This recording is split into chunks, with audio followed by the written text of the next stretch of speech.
కృష్ణకాళీలో ఉన్న వాస్తవ్యులందరూ కూడా ప్రభువైన యేసుక్రీస్తు నామాన్ని బట్టి శుభములు తెలియజేసుకుంటా ఉన్నాం.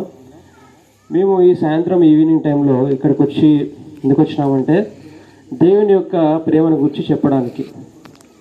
దేవుడు ఈ లోకాన్ని ఎంతగానో ప్రేమించాడు.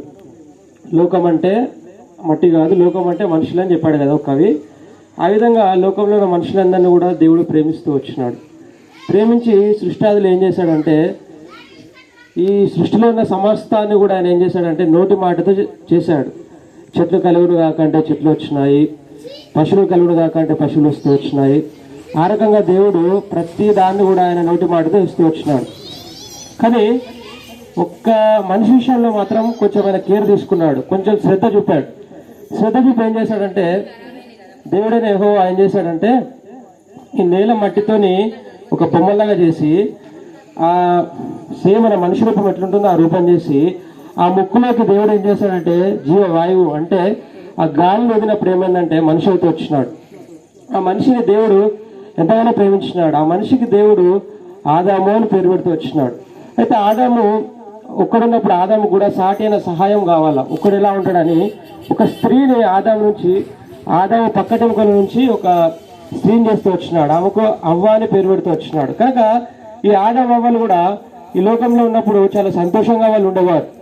అయితే ఒకనొక దినాన్ని ఏమైందంటే దేవుడు ఒక పని చేద్దామని చెప్పాడు.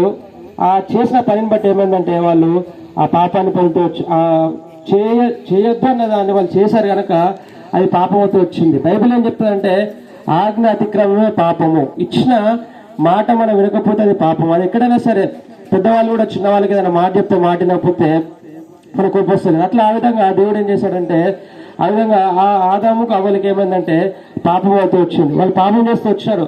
అయితే ఆ యొక్క ఎక్కడ వేశాడంటే వాళ్ళని ఏదైనా తోట అనే ప్లేస్లో చేశాడు. ఆ ఏదైనా తోటలో చాలా రకాల పండ్లు ఉన్నాయి. అయితే అందులో దేవుడు ఏ పండ్లని తినమన్నాడు కానీ ఒక పండును మాత్రం తినద్దని చెప్తూ వచ్చినాడు. ఆ పండును వీళ్ళు తినద్దని చెప్తే వాళ్ళు ఏం చేశారంటే ఆదాము అవ్వ తిన్నారు. దాని ద్వారా పాపం ఈ లోకంలోకి వచ్చింది. అయితే మనం అనుకోవచ్చు ఏంటి నార్మల్గా వాళ్ళు ఇక్కడ సృష్టిలో ఎప్పుడో స్టార్టింగ్ ఉన్నప్పుడు వాళ్ళు ఉన్నారు కదా, వాళ్ళ దగ్గర నుంచి నార్మల్గా పాపం ఎట్లా వస్తుందని మనం అనుకోవచ్చు. కాకపోతే అది ఎట్లా వచ్చిందంటే పాపం అనేది అట్లా వారసత్వంగా మనకు వస్తూ వచ్చింది.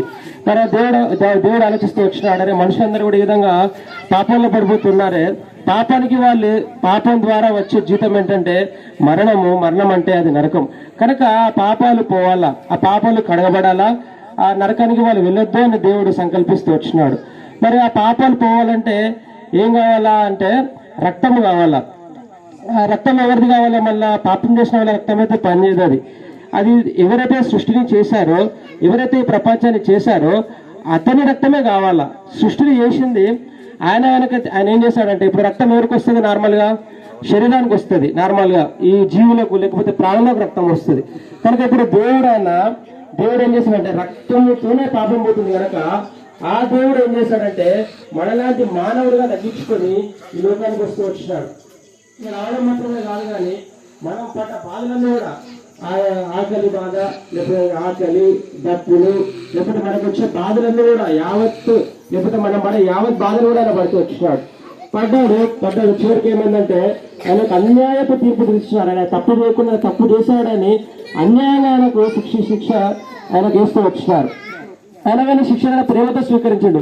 ఎందుకు ఒకవేళ ఆయన శిక్ష స్వీకరించకపోతే ఆయన శిక్ష అది ఏ రకమైన శిక్ష అంటే కలవరశిలలో మేకులతో కొట్టబడడం. ఆయనకు ఏం చేశారంటే కలవరశిల మీద చేతులకు మేకులు కొట్టారు, కాళ్లకు మేకులు కొట్టారు, తలకు ముళ్ళ కిరీటం పెడుతూ వచ్చినారు. ఎందుకంటే మానవుడు చేతితో చేసిన పాపాలను బట్టి ఆయన చేతులకు మేకులు కొట్టారు, కాళ్ళతో చేసిన పాపాలను బట్టి కాళ్ళకు మేకులు కొట్టారు. హృదయం అంటే ఈ తల ఇక్కడికి ఈ భాగంలో మెదడు ఉంటుంది కదా తలపైన. సో మెదడుతో చేసిన పాపాల నిమిత్తమై ఆయనకి ఏం చేశారంటే తలతో చేసిన పాపాల కొరకే తల మీద ముళ్ళ కిరీటం కొడుతూ వచ్చినారు. అక్కడ రక్తం కూడా అక్కడ ఏమైందంటే దారుణంగా కార్చబడుతూ వచ్చింది. ఆ రక్తం ద్వారానే మనిషి యొక్క పాపం పోతుంది అని ఆ దేవుడు సంకల్పిస్తూ వచ్చినాడు. కనుక ఆ రక్తం అంతా కూడా ఎందుకు ఆ విధంగా కారబడుతూ వచ్చిందంటే ఆ రక్తం లేకపోతే మనిషికి పాప క్షమాపణ లేదు, ఆ రక్తం లేకపోతే మనిషికి నిత్య జీవం లేదు, ఆ రక్తం లేకపోతే మనిషి పరలోకానికే చేరలేడు.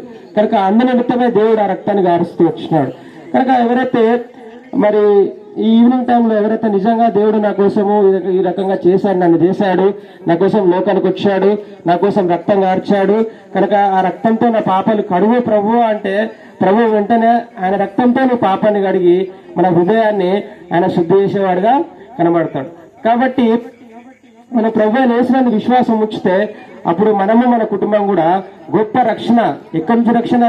అది నరకం నుంచి రక్షణ, అది పాపాల నుంచి రక్షణ ఇస్తుంది. కనుక ఆ విధంగా ప్రభువు మన జీవితంలో మనందరం కూడా ఆయనతో ఉండాలని, ఆయన రక్తం చేత కడగబడాలని ఆయన ఎంతగానో కోరుతున్నాడు. ఈవినింగ్ ఎవరికైనా ఆ ఆశ ఉంటే మన ప్రభు దగ్గరకు వచ్చి ప్రార్థన చేయొచ్చు. కాబట్టి ప్రభువుని యేసునందు విశ్వాసం ఉంచు, నీవును ఇంటి వారిని గొప్ప రక్షణ పొందుదురు.